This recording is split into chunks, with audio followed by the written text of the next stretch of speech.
Dear student, good morning. How are you children? I hope fit and fine. Welcome to our today's class of Divine Public School. बच्चों हम क्या करेंगे ये आज देखें आप बोर्ड पे हम क्वेश्चनों के आंसर चेक करेंगे। आपने जो आंसर लिखे हैं उन्हें हम इस बोर्ड पे आंसर के द्वारा चेक करेंगे। आपके मैंने आंसर बोर्ड पे लिखे हैं और आपने भी अपनी नोटबुक में क्वेश्चन आंसर लिखे हैं, तो आप अपने इस कॉपी में इससे देख के एक बार चेक करेंगे कि आपने सही किए कि नहीं किए, और अगर आपने गलत किए हैं तो इरेज करके आप कर लीजिए। फिर वापस जब आप सैटरडे को आएंगे तो हम कॉपी चेक करेंगे ही सही। बच्चों आप लोगों ने क्वेश्चन आंसर किए, पर कुछ बच्चे बोल रहे हैं कि मैम हमें क्वेश्चन आंसर में थोड़ा हो सकता है हमारा आंसर गलत हो। तो आप बिल्कुल परेशान मत हो बच्चों, मैं हर वीडियो को 2-2 3-3 बार में क्वेश्चन आंसर करवाती हूँ, रिपीट करवाती हूँ चैप्टर के अभ्यास कार्य। तो जो ये क्वेश्चन आंसर थे हमने वर्बली भी करे थे, मैंने इनके आंसर आपको बताए भी थे, फिर भी मैं आज दोबारा से रिपीट कर रही हूँ। इसी के बाद हम नया चैप्टर शुरू करेंगे। तो आप देखिए पेज नंबर 53 आप अपनी बुक ओपन करके रखेंगे। नीम के पौधे को डर क्यों लग रहा था? नीम के पौधे को डर क्यों लग रहा था? क्योंकि पास में से क्या आ रही थी? डरावनी आवाज़ें आ रही थी। डरावनी आवाज़ें किसकी थी बच्चों? प्रदूषण की। और प्रदूषण कौन था? प्रदूषण राक्षस। तो हम क्या लिखेंगे? नीम का पौधा डरावनी आवाज़ें सुन रहा था। आप मेरे साथ साथ चाहे लिख सकते हैं। नीम का पौधा डरावनी आवाज़ें सुन रहा था अतः उसे डर लग रहा था। लिख लिया आपने? नीम का पौधा डरावनी आवाज़ें सुन रहा था अतः उसे डर लग रहा था। कोयल ने भयानक आवाज़ के बारे में क्या बताया? सेकंड क्वेश्चन है हमारा। कोयल ने भयानक आवाज़ के बारे में क्या बताया? आप लिखेंगे बच्चों कोयल ने बताया कि। जब भी इस तरीके से आते हैं और की से आगे शुरू होता है अक्षर, तो क में कौन सी मात्रा आती है? छोटी।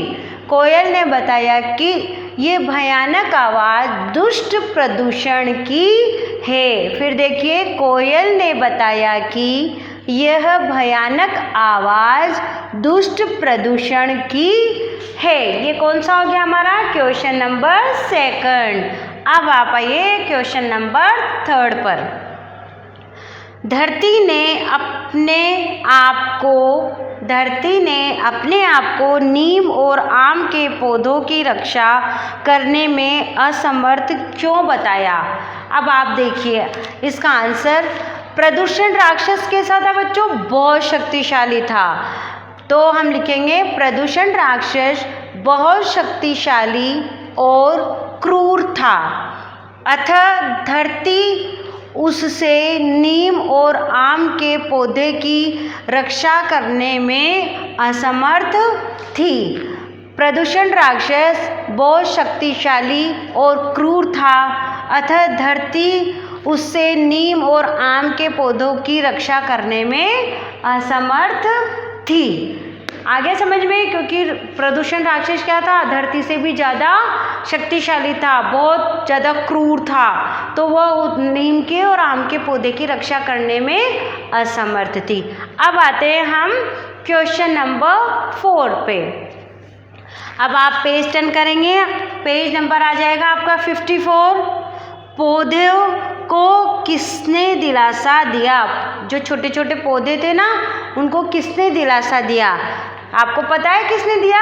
बरगद ने। तो लिखेंगे पौधों को बरगद ने दिलासा दी या दिलासा दिया। पौधों को बरगद ने दिलासा दिया। अब इसमें क्वेश्चन में है बच्चों पौधों को किसने दिलासा दी, इसलिए मुझे भी दी लिखना पड़ा है। अगर इसमें होता कि दिया तो मैं भी दिया लिखती। बरगद ने प्रदूषण के बारे में क्या कहा? अब बताओ प्रदूषण के बारे में बरगद ने क्या कहा? बरगद ने कहा कि प्रदूषण से हमें स्वयं बचना होगा। क्या कहा बच्चों प्रदूषण के लिए बरगद ने कहा कि प्रदूषण से हमें स्वयं बचना होगा। तो ये थे आपके क्वेश्चन आंसर। मौखिक क्वेश्चन आंसर हमने उस दिन भी किए थे। अब आप एक बार एक्सरसाइज भी चेक कर लीजिए अपनी। प्रदूषण की आवाज़ की पहचान किसने की थी? कोयल ने। राक्षस से बचने के लिए पौधों क्यों भाग नहीं सकते थे? अब बताओ, राक्षस से बच रहे थे तो पौधे क्यों नहीं भाग सकते थे? क्योंकि उनकी जड़ें कहाँ थी? जमीन में थी। क्योंकि उनकी जड़ें जमीन में थी। बादल का दुर्भाग्य क्या है? वह अपने सामने बच्चों को मरते हुए देखेगा। इसमें आपके का आंसर पर आप टिक लगाएंगे।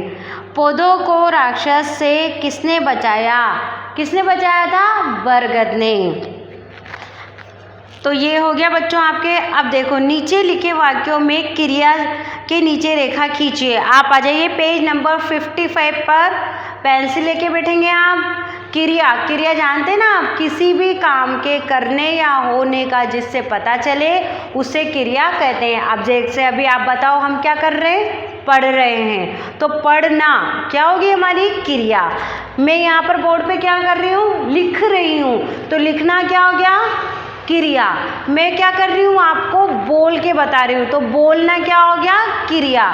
तो किसी भी शब्द से किसी काम के होने या करने का पता चले उसे क्रिया कहते हैं। अब देखिए आप, कोई खलनायक चीख रहा है। चीख के नीचे अंडरलाइन करेंगे। शायद वे कुछ कर पाएँ के नीचे अंडरलाइन करेंगे। ये एक्सरसाइज है बच्चों आपके पेज नंबर 55 पर। मैं तुम्हारी रक्षा करूँगा। रक्षा करूँगा पे अंडरलाइन होनी चाहिए।